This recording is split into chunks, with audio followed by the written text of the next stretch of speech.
Templo Jedi de Coruscant, año desconocido. La noche cae sobre la capital de la República. Todo está tranquilo en las inmediaciones del Templo Jedi, pero algo se oculta en las sombras. Un grupo de mandalorianos, miembros de la poderosa Casa Vizsla, aprovechan la oscuridad para infiltrarse. Protegidos por sus armaduras de Beskar, evaden la seguridad sin ser detectados. Su objetivo, un sable de luz con un cristal Kyber negro, expuesto en un pedestal. Los Jedi, en su arrogancia, han subestimado el poder del arma, dejándola sin vigilancia. Los mandalorianos lo saben bien, porque para eso han venido. Sin hacer ruido, toman el sable y se retiran, tan silenciosos como llegaron. Pero han cometido un error mortal. Ese sable de luz no es uno cualquiera, es el mismísimo sable oscuro, cuya historia está manchada de muerte y de guerra. Así que mientras los mandalorianos vuelan de regreso a su planeta, creyendo que han conseguido la respuesta a sus problemas, ese objeto tiene otros planes. El sable palpita, presagiando un destino tan oscuro como su misma hoja, la aniquilación total de Mandalore. Ellos aún no lo saben, pero solamente hay una forma de evitar la destrucción que provocará el arma, y la solución es buscar las respuestas en su pasado, un pasado que comienza con Tarre Vizsla, el primer mandaloriano Jedi y creador del sable oscuro.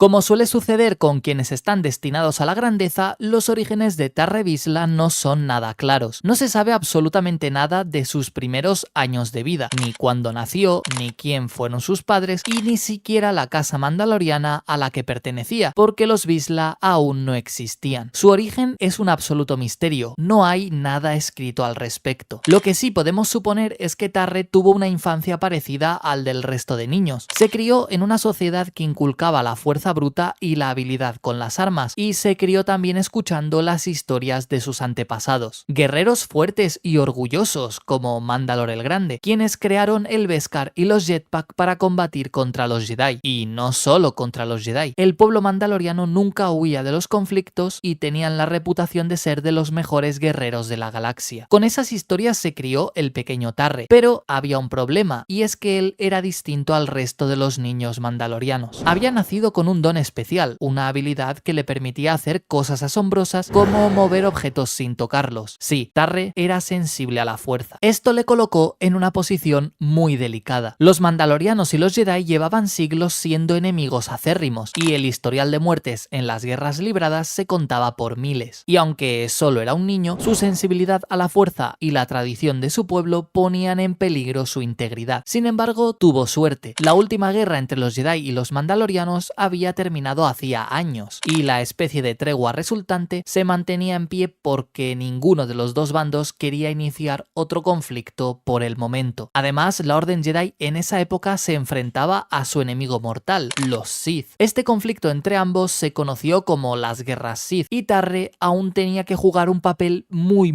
importante dentro de él. Pero sí, el pequeño mandaloriano tuvo suerte de nacer en ese momento. Aún había resentimiento contra los Jedi, pero la frágil tregua le permitió vivir tranquilo y desarrollar su conexión con la fuerza. Así que durante algunos años, Tarre creció con los suyos en Mandalore y se cree que llevó una vida relativamente normal. Sin embargo, esas guerras Sith que le dieron la oportunidad de vivir en paz y a salvo en su propio mundo, también fueron las que acabaron reclamando su presencia. Y es que la situación era tan crucial para la supervivencia de la Orden Jedi que sus miembros acabaron haciendo lo impensable. Reclutaron a su enemigo para que les ayudara a ganar la guerra. Y así, en el año 1050 AY, el pequeño Tarre tuvo que abandonar Mandalore y dejar atrás a su familia. Él, que se había criado oyendo historias de sus antepasados guerreros combatiendo a los usuarios de la fuerza, ahora era uno de ellos. Tarre se había convertido en el primer mandaloriano Jedi.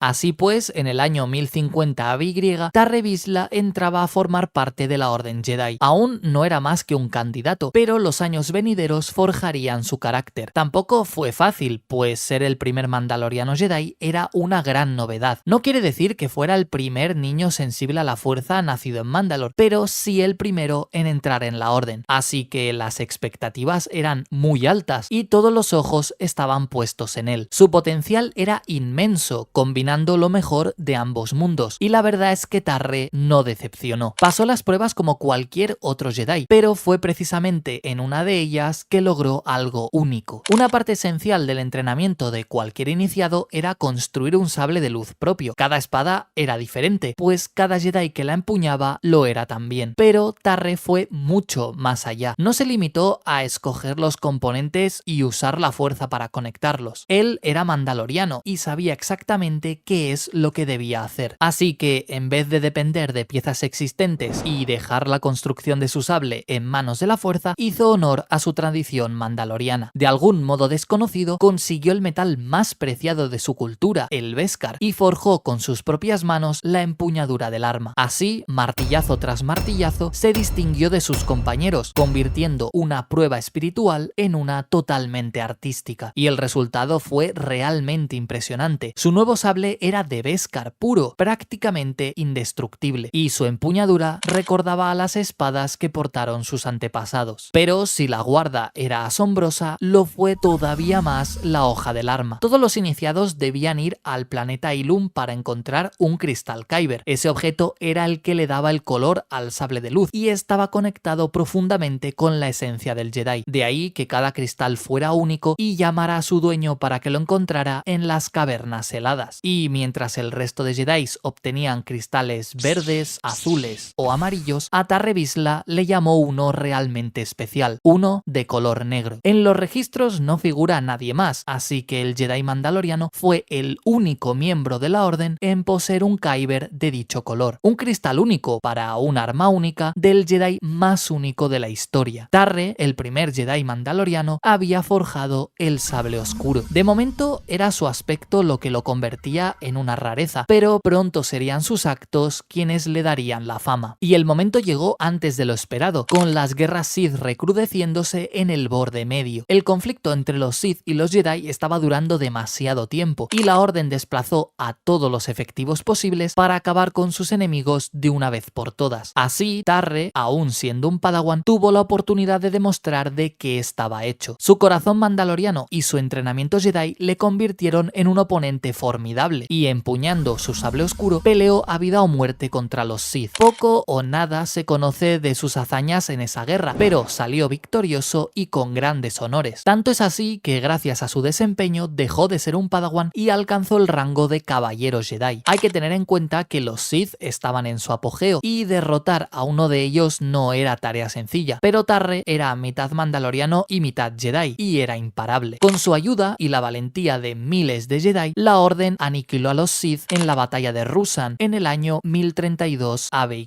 18 años después de haber entrado en la Orden Jedi, Tarre presenció la destrucción de la Orden Sith. Los enemigos acérrimos de los Jedi ya no existían, y aunque las bajas se contaban por cientos, la Orden se había alzado con la victoria. Con este hecho se dejaba atrás la época de la Antigua República y se pasaba a un tiempo de aparente paz conocido simplemente como Etapa de la República. Se reconquistó Coruscant y alrededor de su templo Jedi recién recuperado se conmemoró a los caídos en la guerra. Tarre fue testigo de todo ello y ya como caballero Jedi se dedicó a la tarea de proteger lo que tantas vidas había costado. La época de conflicto había acabado, ahora los Jedi volvían a sus orígenes, a ser guardianes de la paz. Y sin embargo, y sin que la Orden lo supiera, uno de los Sith más poderosos llamado Darth Bane había sobrevivido. Su odio hacia los Jedi no le cegó y empezó su plan de venganza. Creó una nueva Orden Sith desde las sombras con un único principio, la regla de dos, involucrando solamente a un maestro y un aprendiz al mismo tiempo. Así, ajenos al peligro que tarde o temprano se cerraría sobre ellos, los Jedi afrontaron con optimismo la última etapa de su historia. Y con Tarre entregado en cuerpo y alma a proteger la paz que con tanto esfuerzo había ayudado a crear, el futuro parecía prometedor. Pero el destino tiene sus caprichos y había ideado otros planes para el Jedi mandaloriano.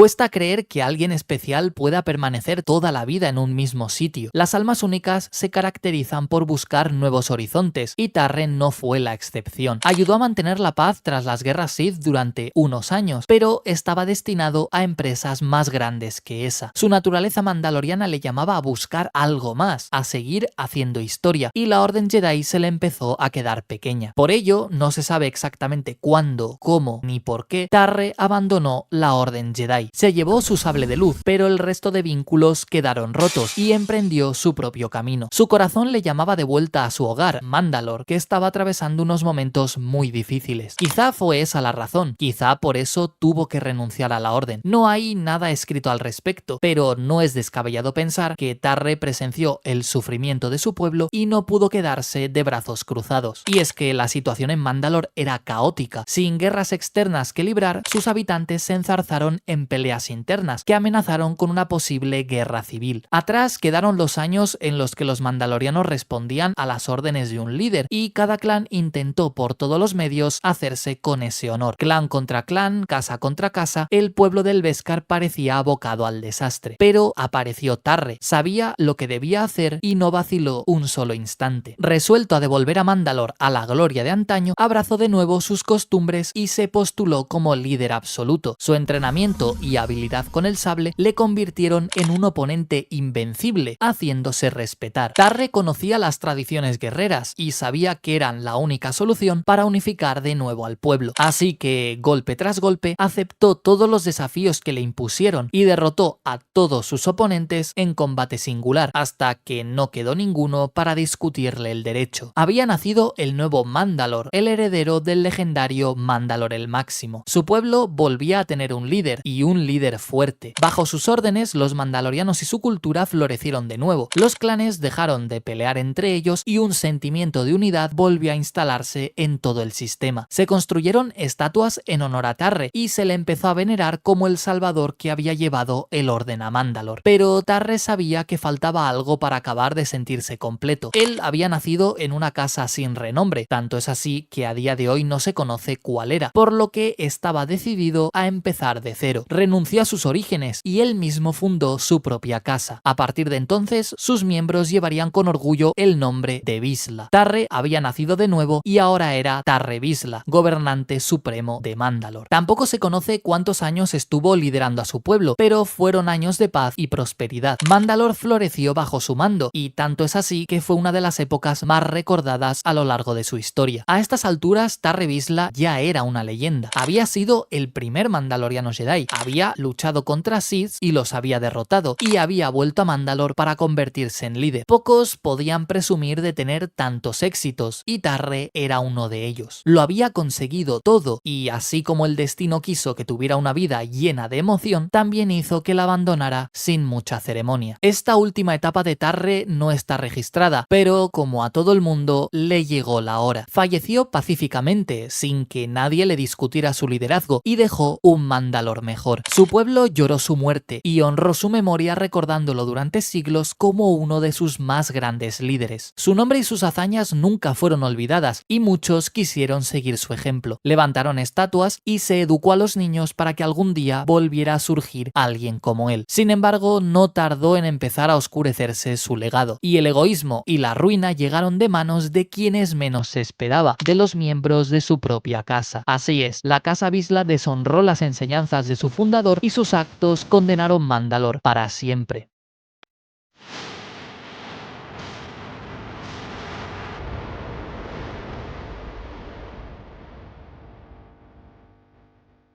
Y aquí es donde nos situamos, de vuelta al principio. El robo del sable oscuro por parte de mandalorianos de la casa Vizsla tuvo graves consecuencias. Hasta ese momento el arma había sido guardada dentro del templo como homenaje a ese Jedi mandaloriano que tanto bien había hecho. Era la forma que tenía la orden de honrar su memoria y reconocerlo como uno de sus miembros más importantes. Sin embargo, la casa Vizsla tenía otros planes y robó el sable persiguiendo el poder que representaba. Fue con esa espada con la que Tarre venció a sus oponentes combates y se proclamó líder de Mandalor, así que sus seguidores creyeron que para mantenerse como la casa más poderosa debían hacer lo mismo, pero creyeron mal. A raíz del robo se instauró una nueva tradición entre el pueblo mandaloriano. Todo aquel que deseara el derecho a gobernar debía imitar a Tarre Vizsla. Para poder liderar al resto tenía que derrotar al poseedor del sable oscuro. Solamente así se honraría el recuerdo de su legítimo dueño y solamente así gobernaría el más fuerte. Los mandalorianos, y en especial la casa Vizsla, creyeron que esa era la forma correcta de hacerlo, pero demostraron no haber entendido las enseñanzas de su fundador. Sí, Tarre ganó el derecho a gobernar mediante la fuerza y la habilidad en combate, pero fue su sabiduría la que guió a Mandalor en tiempos difíciles. Una sabiduría que quedó en segundo plano, mientras los mandalorianos volvían a pelear entre ellos para adquirir un derecho que no merecían, y nuevamente se desató el caos. La paz que tanto esfuerzo había supuesto se esfumó a raíz del robo del sable oscuro, y las casas y clanes volvieron a pelear entre sí. Esta vez no por territorios o venganzas personales, sino para empuñar el arma de Kyber Negro. A la larga, los mandalorianos volvieron a declarar la guerra a los Jedi y se reanudó el conflicto que Tarre había ayudado a evitar, y esta vez fue una masacre. Desorganizados, con peleas internas y sin un líder fuerte que les guiara, el pueblo mandaloriano fue derrotado. Y no solo eso, sino que su planeta fue arrasado y quemado. Los árboles murieron, la hierba quedó calcinada y lo que antes fue un próspero mundo se convirtió en un desierto. Los mandalorianos tuvieron que firmar la paz y se retiraron a nuevas ciudades que construyeron en forma de domo para aislarse de las llanuras polvorientas. Atrás quedó la gloria de Mandalor y los únicos culpables fueron ellos mismos. Así que el pueblo del Beskar agachó la cabeza y se dedicó a lamerse las heridas. Fue a raíz de este conflicto que algunos mandalorianos empezaron a abogar por un nuevo enfoque. Debían dejar atrás su pasado guerrero y concentrarse en recuperar la prosperidad, abrir rutas comerciales, establecer tratados y aprender de los errores de sus ancestros. En ese sentido, honrar las enseñanzas de Tarre y dedicarse a mantener la paz. Una de las voces más firmes que abogaba por este nuevo enfoque era la casa Kryze, que con el tiempo alcanzó el estatus de realeza de Mandalor. Su predisposición para la estabilidad y la prosperidad caló en una sociedad cansada de los conflictos y con el tiempo se convirtió en un faro de esperanza. Así se mantuvo durante años, hasta que subió al trono Satin Kryze y estallaron las guerras clon en la galaxia, que encendieron de nuevo la chispa del combate, y nuevamente fue la casa Vizsla la responsable de llevar el caos. Durante todo este tiempo, los miembros de la casa Vizsla habían vivido con el estigma de ser los causantes principales de la ruina de Mandalor, pero la pasividad y el pacifismo de la duquesa Satine en tiempos de guerra no convencieron a muchos, que creían que era el momento perfecto para volverse a alzar con la gloria guerrera de antaño. Y sucedió lo peor. Apareció una organización terrorista y orgullosa que quería bajar la bandera blanca y honrar el pasado belicoso de Mandalor. Ese grupo terrorista se hizo llamar la Guardia de la Muerte y su líder fue Pre Vizsla, el representante de la casa que fundó Tarre. Él empuñaba el sable oscuro y creía en el derecho legítimo que le daba el arma para convertirse en el verdadero gobernador del planeta. Su levantamiento dio sus frutos y, aliados con el ex Sith Darth Maul, la Guardia de la Muerte tomó el control de Mandalor. Pero las cosas volvieron a torcerse cuando el Zabrak derrotó en combate singular a Pre Vizsla y reclamó el derecho al trono apelando a la tradición. La misma norma que se estableció tras la muerte de Tarre y que tanto sufrimiento había causado volvió a hacer acto de presencia y con un idéntico resultado. Un grupo de mandalorianos, liderados por Bo-Katan, la hermana de la difunta Satine, se negaron a aceptar a un extranjero como líder de su pueblo y le declararon la guerra. Así, Mandalor vivió una nueva guerra civil que volvió a traer la ruina al planeta. Gracias a la intervención de la República, los partidarios de Bo-Katan se hicieron con la victoria. Capturaron a Darth Maul y aunque el sable oscuro seguía estando en su poder, escondido en una cueva de Dathomir, parecía que Mandalor volvía a estar controlada por sus legítimos gobernantes. Sin embargo, la República se convirtió repentinamente en el Imperio Galáctico y pasaron de ser aliados a conquistadores de la noche a la mañana. El Imperio apretó su puño y Mandalor tuvo que ponerse de rodillas nuevamente para no ser aniquilado. Y así, la ocupación imperial y su política obligó a muchos miembros de las antiguas casas mandalorianas a unirse a su causa y a colaborar con el Imperio para poder sobrevivir. Es cierto que surgió una nueva esperanza cuando Sabine Wren, una mandaloriana miembro de la casa Vizsla, recuperó el sable oscuro y se lo entregó a Bo-Katan para que los liderara, pero el Imperio era demasiado poderoso y lanzó un fulminante ataque. Así Así pues, una noche, que a partir de entonces se conocería como la Noche de las Mil Lágrimas, decenas de bombarderos lanzaron su mortífera carga contra la capital de Mandalor, la ciudad de Sundari, y casi todo el pueblo mandaloriano pereció entre las llamas en un genocidio atroz. Muchas casas y clanes desaparecieron, entre ellos todo el clan Ren, a excepción de Sabine, y los pocos supervivientes que lograron huir se escondieron por la galaxia. Todo por lo que había luchado Tarre Vizsla se había esfumado. El pueblo al que había gobernado había muerto, y las estatuas que erigieron en su nombre cayeron rotas en 1000 pedazos. Ya no existía Mandalor, y su legado ahora solo era un recuerdo y un apellido en manos de su último descendiente vivo, Paz Vizsla. Y lo peor es que ni siquiera el sable oscuro pertenecía ya a la tradición mandaloriana, pues Bo-Katan tuvo que entregárselo a un Moff imperial llamado Gideon, como promesa de no volver a alzarse contra la soberanía del imperio. Y, por segunda vez, el arma de Tarre Vizsla quedó en manos de un extranjero. Sin embargo, así como la guerra y la destrucción parecían ser el destino inevitable de Mandalor, también lo era la esperanza. Y, cual ave fénix, se presentó la oportunidad de renacer cuando el Imperio Galáctico cayó en la batalla de Endor. Los mandalorianos exiliados, nuevamente empujados por Bo-Katan y su nuevo aliado, un cazarrecompensas llamado Din Djarin que logró recuperar el sable oscuro, reconquistaron Sundari. En el proceso, el arma fue destruida por Moff Gideon, pero Mandalor volvía a estar en manos de sus legítimos dueños. El futuro era incierto, pero al mismo tiempo prometedor. Los mandalorianos restantes, haciendo honor a las enseñanzas de Tarre, empezaron con la reconstrucción de su pueblo y su legado, y entre ellos estaba el último miembro de su casa que quedaba, el hijo de Paz Vizsla. Y casi como si el legendario Jedi mandaloriano les quisiera recompensar por sus esfuerzos, apareció entre los nuevos mandalorianos otro como él. Su nombre era Grogu. Sí, Din Grogu, un padawan Jedi exiliado tras la Orden 66, fue adoptado formalmente como mandaloriano, y aunque el sable oscuro ya no existía, el legado de Tarre como protector de ambos mundos, el de la Orden Jedi y el de Mandalor, recayó sobre sus pequeños hombros. El destino tiene sus caprichos y una curiosa manera de darles forma. ¿Había nacido un nuevo Tarre Vizsla? ¿Será Din Grogu un digno sucesor del primer Jedi mandaloriano? ¿Volverá a la senda Jedi para honrar el recuerdo del legendario dueño del sable oscuro? El tiempo lo dirá, porque por fortuna esta historia aún está por escribirse. Lo que sí que ha terminado es el vídeo de hoy, y te doy las gracias por llegar hasta el final. Este vídeo fue sugerido por Sal del Armario Ya, madre mía, vaya nombre, y el resto de miembros del canal apoyaron su decisión, así que os doy las gracias de corazón por haber hecho una propuesta tan interesante. Y si tú quieres sugerir próximos vídeos, te invito a que te unas como miembro del canal. Abajo, al lado del botón de suscribirse, hay la opción de unirte, y por un módico precio mensual, cada mes podrás comentar qué vídeo quieres que haga. Y al resto, que no sois miembros pero que estáis aquí apoyándome y viendo mis vídeos, os doy también las gracias. Pero necesito vuestra opinión. ¿Os ha gustado este formato? ¿Queréis que lo siga manteniendo para futuras historias? Dejadme vuestra opinión en los comentarios y os estaré leyendo con mucha atención. Eso es todo por hoy, así que me despido. Mantente a salvo, sobrevive y este es el camino. La guardia del templo, cambio y fuera.